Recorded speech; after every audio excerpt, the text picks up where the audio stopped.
My mother-in-law salivates at the sight of my father and tried to steal him from my mother. Now I'm trying to banish her to the streets, but my husband is on her side.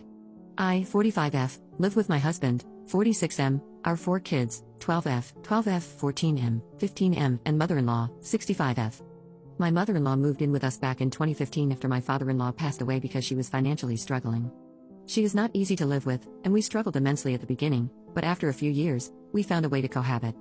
Then, recently, 3 months ago to be exact, my parents' house burned down, and they moved in with us while everything is getting sorted out with insurance and whatnot. My boys are sharing a bedroom as my parents are currently staying in my eldest son's bedroom. My mother-in-law has struggled with this and seems to hate my mother being around. My mother has done nothing to upset her or to disturb her. In fact, my parents' bedroom is on the other side of the house. However, she doesn't seem to have a problem with my father and always finds a way to hang out with him. A few days ago, while I was away for work, a massive argument happened between my mother and my mother-in-law. I didn't know it at the time, but apparently, my mother-in-law repeatedly tried to get with my father. My father, being oblivious, thought she just wanted to hang out.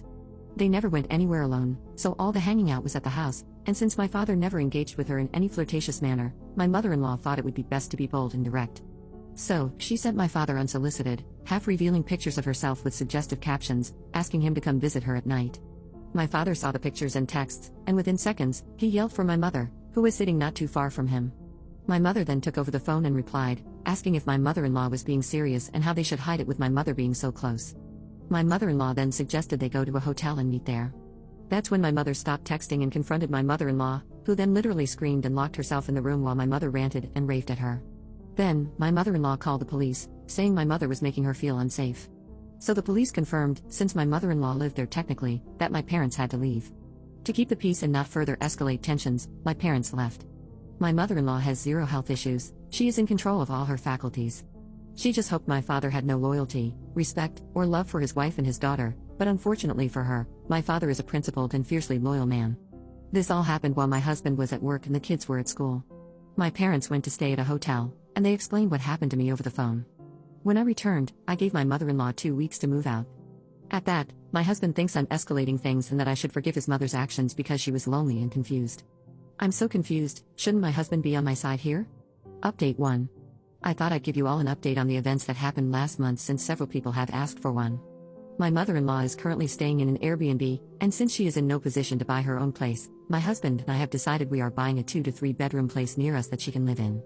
The plan is for her to rent out the second room to her friend, who is currently going through a divorce. I haven't spoken to or seen my mother-in-law for 3 weeks now. My husband goes to see her once or twice a week as she is apparently severely depressed. She's also upset with me for telling my husband's entire family why she's been kicked out of my house, and they are all appalled with her. My husband has also gone off on her a few times for her behavior, and he fully backs me in the decision to ban her from our home. The children know there has been a falling out between their grandmother and me, and I suspect they know why. However, they also know they can maintain their own relationship with her without it upsetting me. They miss her and have gone to visit her a few times with their father. There's much I can say about my mother-in-law, but one thing I can't deny is her love for her grandchildren. My husband still hasn't looked at the messages his mother sent to my father, and honestly, I can understand it because I too wouldn't want to see anything overly intimate involving my mother. As for my husband and me, we are both working on our relationship. Obviously, during this period, our relationship was strained, but we are back on track. My husband has apologized to me several times for not putting his foot down with his mother earlier on, and he is doing everything he can to mend our marriage. This whole situation has made my parents and my husband's relationship awkward, but we are all slowly working on mending it. As for my parents' house, it will take another month or so before they can move back in. It's currently a construction site, and my parents are looking forward to redecorating it. Edit. Some are wondering why we are allowing my mother-in-law to still have contact with the children. It's not only because we are family, but also the fact that she has literally been a third parent to my children. She has spent a lot of time taking care of them, cooking their meals, and sometimes even for me and my husband. She regularly drops them off at school and picks them up, helps with their homework, and regularly helps us run our household. My children are close to her, and they are at the age where they can maintain their own relationship with her without my interference.